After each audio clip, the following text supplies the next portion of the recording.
Learning objectives.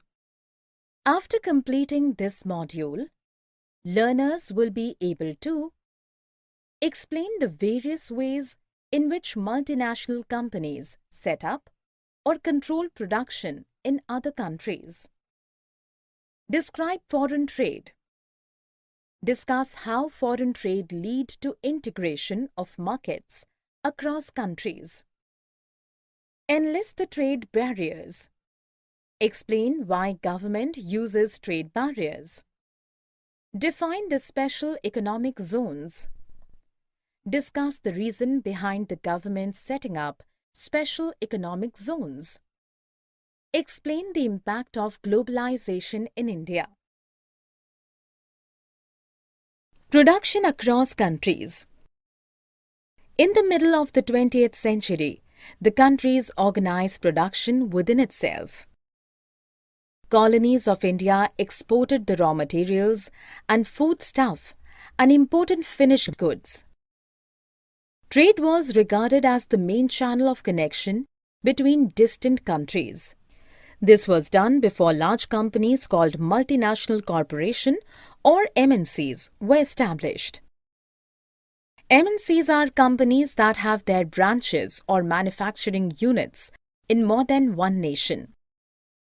MNCs establish their factories and offices in regions where cheap labor, raw material and other resources are readily available. This minimizes the cost of production and increases the profit.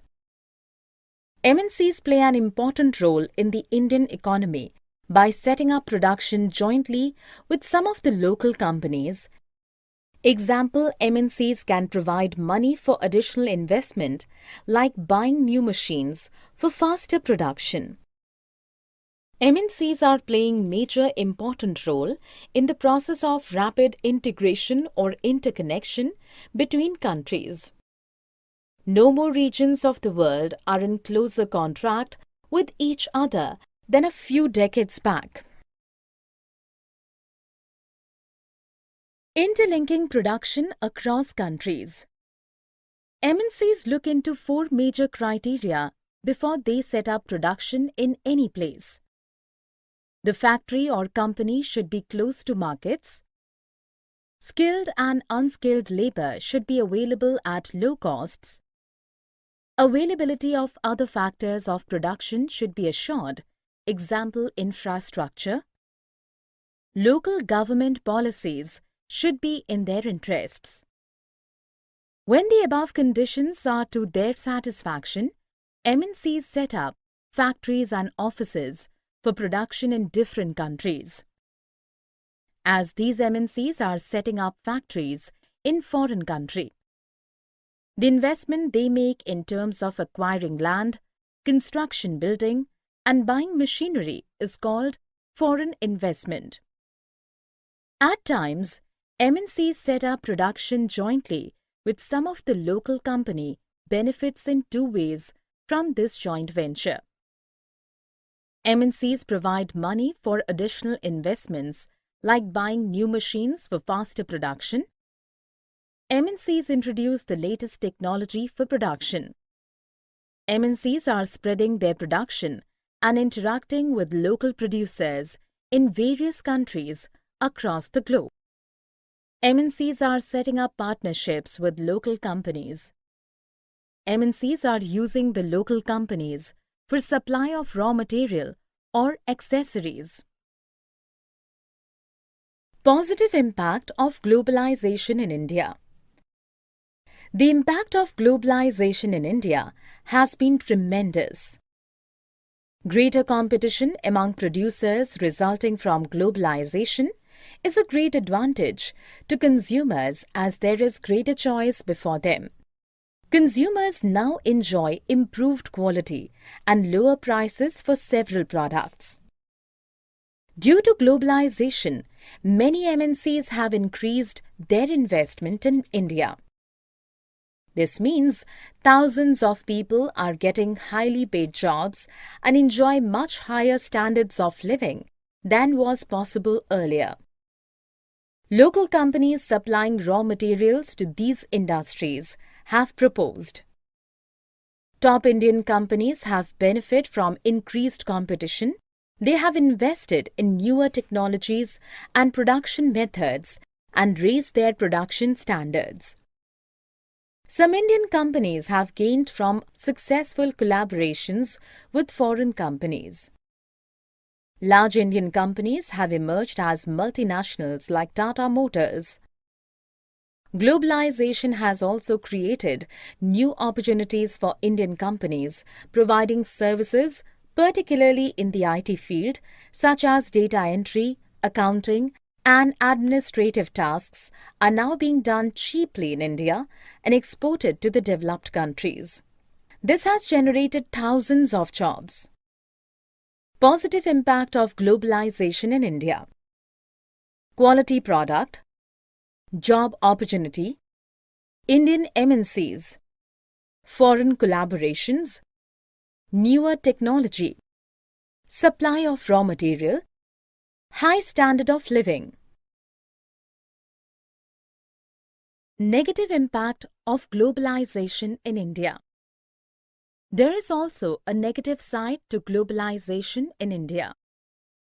For a large number of small producers and workers, globalization has posed major challenges. Reasons for the negative impact. Rising competition. Liberalization of foreign trade policies allowed the import of electronic goods at a very cheap cost. Local producers of electronic goods were not able to meet with this challenge.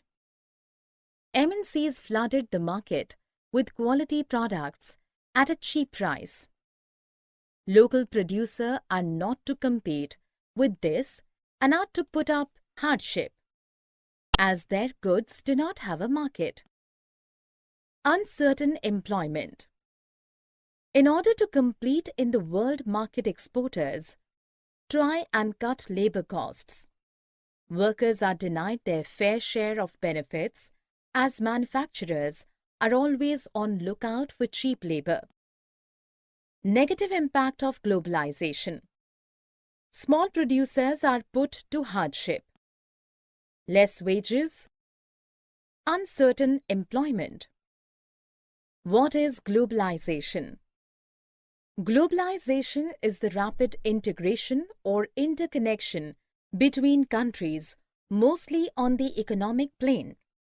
In other words, globalization means integrating our economic with the world economy. So globalization is the interconnection between the countries. Now let us see how countries are interconnected. MNCs are spreading their base and setting up factories or companies in other countries where labor is cheap. There is huge foreign investments and transfer of latest technology. Movement of people between countries increases due to globalization. Foreign trade between countries has now risen rapidly. The activities of most MNCs involve trade in goods and also services. Foreign trade and integration of markets. For a long time, foreign trade has been the main channel connecting countries. Even as early as the 8th century, extensive trade took place between South Asia, including India, and the East and West. Trading interests attracted various trading companies such as the East India Company to India. The benefits of foreign trade were tremendous. Foreign trade created an opportunity for the producers to reach beyond the domestic markets, that is, markets of their own countries. Producers could compete in markets located in other countries of the world. Expanding foreign trade gave consumers a wider choice of goods beyond what is domestically produced. So, due to foreign trade and integration of markets, goods travel from one market to another. Choices of goods in the markets rises. Process of similar goods in the two markets, where it is produced and where it is sold, tend to become equal. Producers in the two countries compete against each other even though they are separated by thousands of miles. World Trade Organization. World Trade Organization, or WTO, is an international body which aims at liberalizing international trade. It was started at the initiative of the developed countries. WTO establishes rules regarding international trade.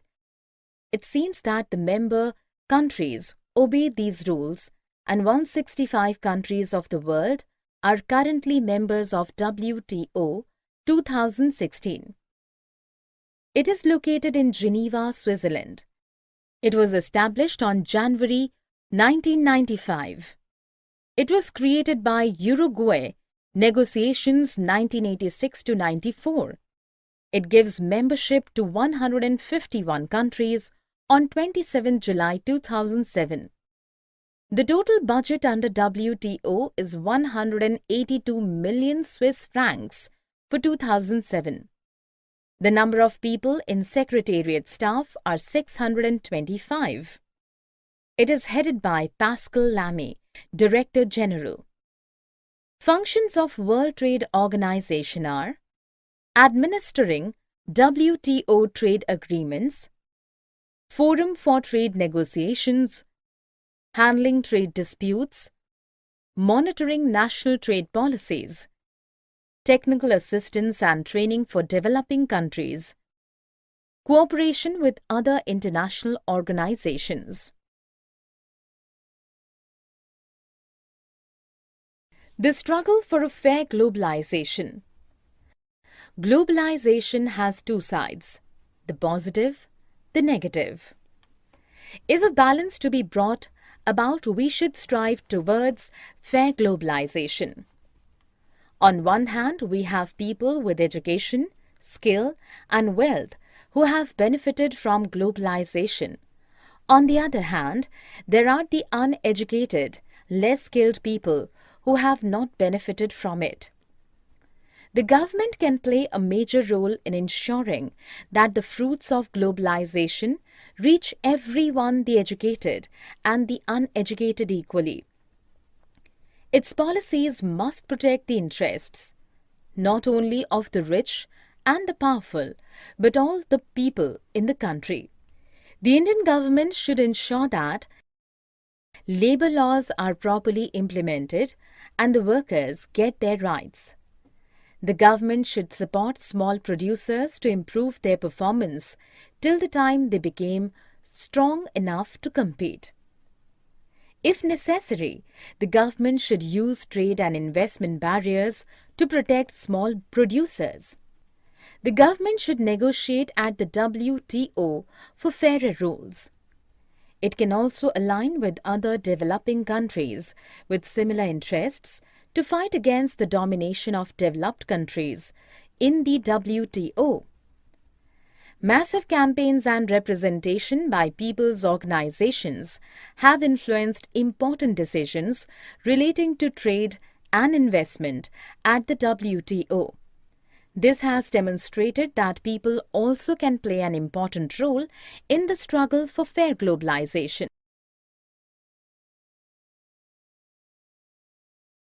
Summary. Let us summarize what we have learned. Joint production provides money for additional investment and latest technology for production. Producers in the two countries closely compete against each other, even though they are separated by thousands of miles. Thus, foreign trade results in connecting the markets or integration of markets in different countries. Government uses trade barriers to increase or decrease foreign trade and to decide what kinds of goods and how much of each should come into the country. Increased competition has encouraged top Indian companies to invest in newer technologies and production methods and raise their production standards. Globalization has enabled some large Indian companies to emerge as multinational.